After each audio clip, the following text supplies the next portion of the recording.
just going through the stats here,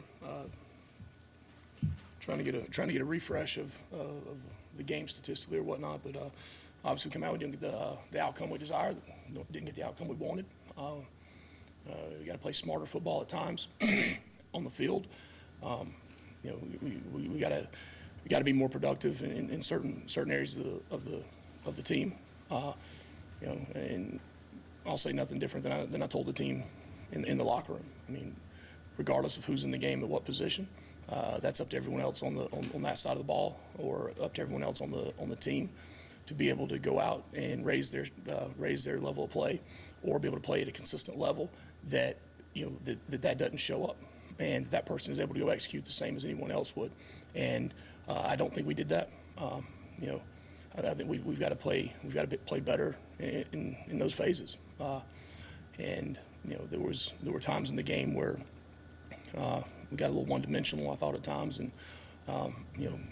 put ourselves in a poor position as far as offensively, put ourselves in a poor position, with how we were playing. And again, that falls on my shoulders. I take responsibility for that. But at the end of the day, we've got to play better football on the offensive side. Defensively, I thought they had some big plays, did some good things, but also there were some times where they had some things that didn't go their way and some miscommunication on a couple of big plays.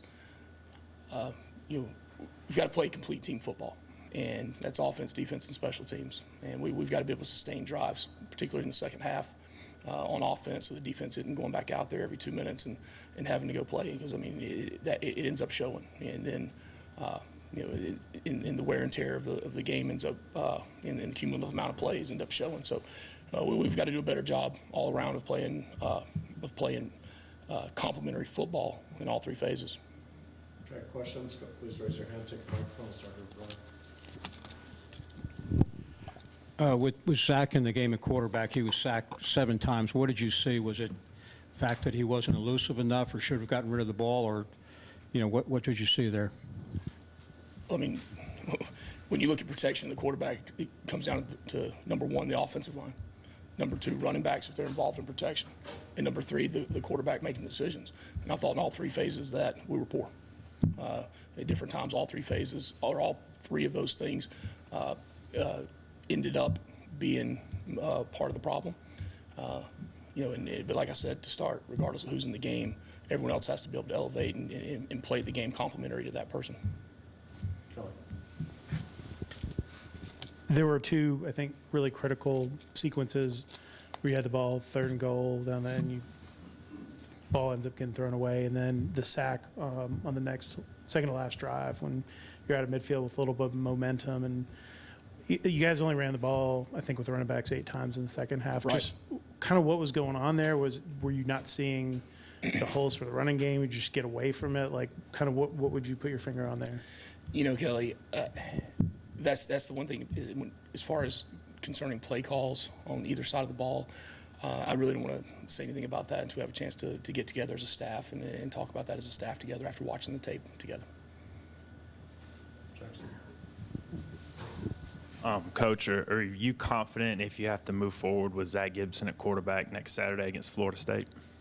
Yeah, I mean, we've got to, as I told the team in there, I mean, we'll be in the weight room. They'll be in the weight room tomorrow. We'll be back on Sunday practicing. And with Zach being the quarterback, we've got to go to the drawing board and find what gives him the best chance to run the offense and give us a chance to win. So that's something that it's not about me being confident. That's only a small part of it.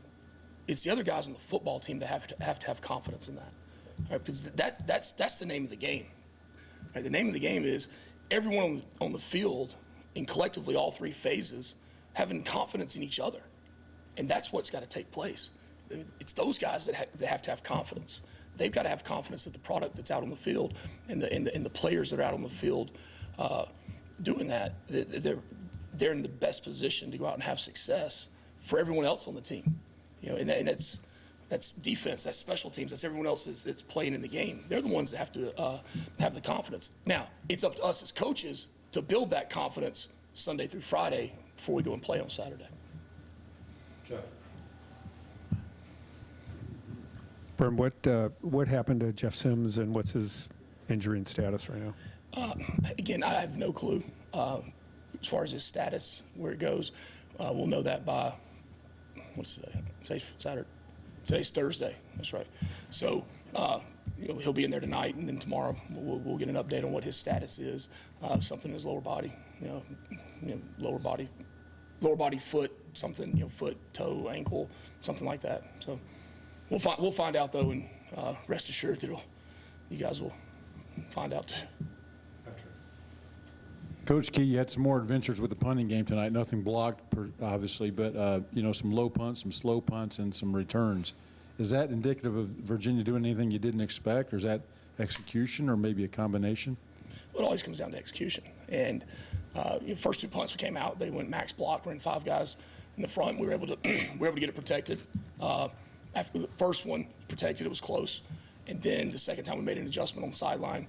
We changed up some of the splitting and some of the angles that we were working with on the punt team. Again, he was able to get it off.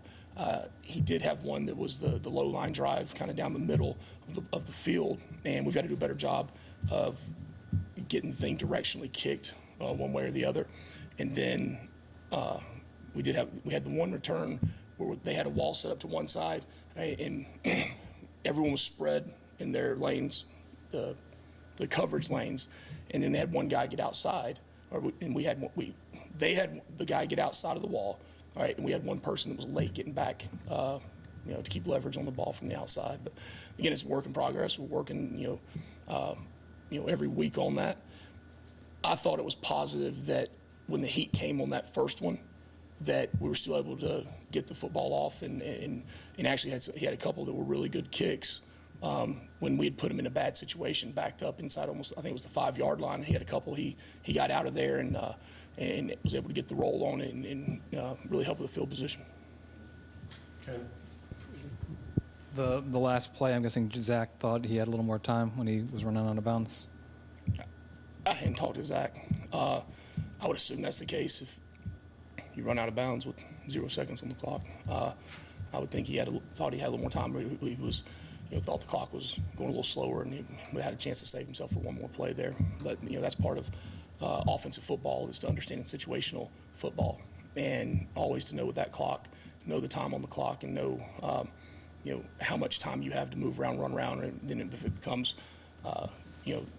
last play scenario, now you've got to take the shot regardless down the field. Okay, we've got time for 2 more. We'll do Bryce, and then we'll do David in the back. Coach, the last couple games you've been able to have a consistent run game. Do you feel like the offense felt the effects of not being able to get that tonight? I think the whole team felt the effects. I mean, because it's a team game, and I was very, very blunt about that in the locker room with the guys. That it's all 3 phases. It's all 85 guys on scholarship, 105 guys on the team that feel the effects of things. And we'd had some success. The last 2 weeks. Becoming more efficient and effective running the football. I thought on the first drive tonight we showed some efficiency and showed some runs popping in there 3-4 yards. I think one pop for 6 or 7, and then kind of as the game went on, and you took the dimension of the run threat of Jeff went away. So they're able to play a little bit different defensively too. So but anytime you become one-dimensional on the offensive side of the football, you're going to feel the stress of it, throughout the rest of the game, through the whole team. Because you become field position oriented too now. When you're running, you're working the clock, you're working field position, so it comes into play now how much field the defense has to defend, and then then it puts more stress on the punt team, and then the return game of trying to flip the field. David? Coach, you emphasized confidence. Do you feel like the team lacked that tonight? I don't. I felt it lacked execution. Thanks, Coach. All right. Thank you.